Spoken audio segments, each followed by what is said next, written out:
અને TAT higher secondary જે batch છે એનું એ માર્કેટિંગ તમને અમે બતાવી રહ્યા છીએ, કઈને જ બતાવી રહ્યા છીએ એમ કે અમારી આ બેચ છે, કોઈને જોડાવવું ઓલરેડી જોડાયેલા છે છોકરાઓ. ટેટ 1 માં ખૂબ સારો પ્રતિસાદ મળ્યો છે, ઇવન સીટેટ માં મળ્યો છે, સીટેટ ના છોકરાઓ પાસ થયા છે. જો આ ટેટ 2 ની ઓફલાઈન બેચ છે, બરાબર.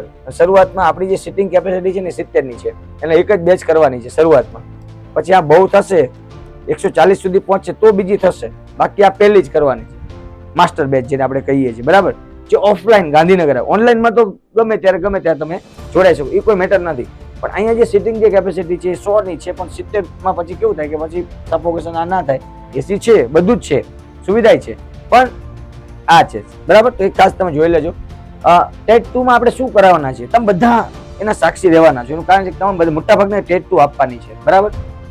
અને હું તો આશા રાખું કે તમે હાયર જ પાસ થઈ જાઓ, સેકન્ડરી જ પાસ થઈ જાઓ, તમારે આમાં આવવું જ ના પડે, બહુ સારું. પણ કદાચ આપણે બધી તૈયારી કરીએ એમ, બરાબર. તો વિભાગ 1 અને વિભાગ 2 મતલબ તમારું 150 માર્ક્સનું જે પેપર છે એની આપણે તૈયારી કરાવી દઈશું.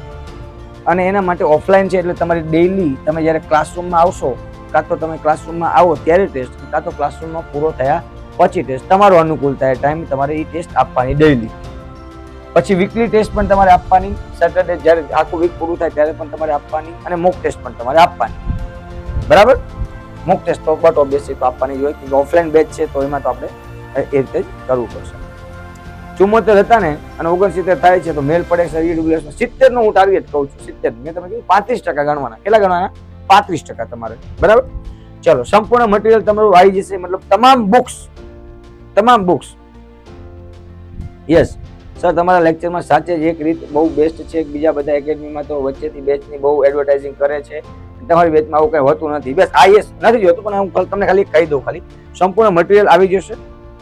અને 6 થી 8 ના તમામ ચેપ્ટર, અને તમારું ખાસ તમને પરિચય એટલા માટે આપું છું, કદાચ તમને આ બેચની માહિતી બીજે કઈ મળશે નહીં એટલા માટે, બરાબર. કે આ યુટ્યુબ પછી હું જઉં છું ફરવા 15-20 દાડા, એટલે પછી ડાયરેક્ટ આવી સીધી ટેટ 2 શરૂ કરવાની છે, બરાબર. એટલા તમને કહી દઉં. 6 થી 8 ની જે બેચ છે, 6 થી 8 ના ચેપ્ટર્સ, જે નવી જે ટેક્સ્ટ બુક છે ને એના હતા, 6 ની નવી બદલાઈ ગઈ સામાજિક, એ આવી જશે. અને 9-10 ના હાર્ડ પ્રશ્નો પણ ત્યાં આવી જશે, બરાબર. દરેક વિષયની મેથડ પણ એમાં આવી જશે, મતલબ કાંઈ બાકી રહેશે નહીં. જો આ બુક છે બધી એની, બરાબર.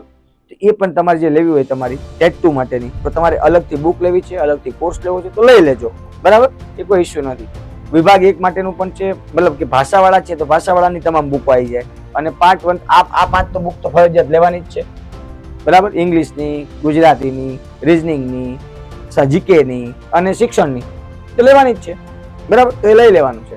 અને બાકીના તમારો જે વિષય હોય, જેમ કે કોઈને ભાષા છે તો ગુજરાતી, ઇંગ્લિશ, હિન્દી, સંસ્કૃત, કોઈ સામાજિક છે સામાજિક, અને ગણિત વાળા છે ગણિત વિજ્ઞાન, એની બુક આખી અલગથી, બરાબર. એની પ્રાઇસ પણ તમને આપણી એપ્લિકેશનમાં મળી જશે, તમે લેશો એટલે થશે.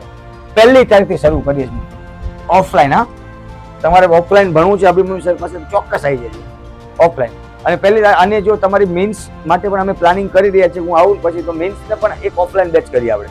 આવો સ્પેશિયલ એમ ઓરિએન્ટેશન, અઠવાડિયું કે 10 દિવસની અંદર જ બધું જ ગુજરાતીને કવર કરી લઈએ, એવું પણ પ્લાનિંગ અમારો છે. પણ હમણાં આ ટેટ 2 નો તો છે, બરાબર. 1/6/26 1 જૂને સવારે 10 વાગે આપણે મળીએ છીએ બધા, બરાબર. ડેમો લેક્ચર, અને મારો જ છે પહેલો ડેમો લેક્ચર, હું જ આવીશ પહેલા જ ભણાવવા તમને, બરાબર.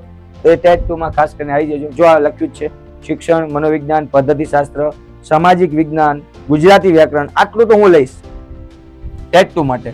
ગુજરાતી વ્યાકરણ પણ આખું જ મારા હવાલે છે. સામાજિક વિજ્ઞાન કોઈને છે તો એને તો આખું બંધ કરીને આવતું રહેવાનું જ છે. કેમ કે એનો સ્કોર 120 ઉપર ક્યાંય નીકળશે 150 માંથી. કે આ અહીંયા 75 માર્ક મારી પાસે ભણે છે, શિક્ષણ આખું ભણશે, ગુજરાતી ભણશે, તેને વધ્યું શું?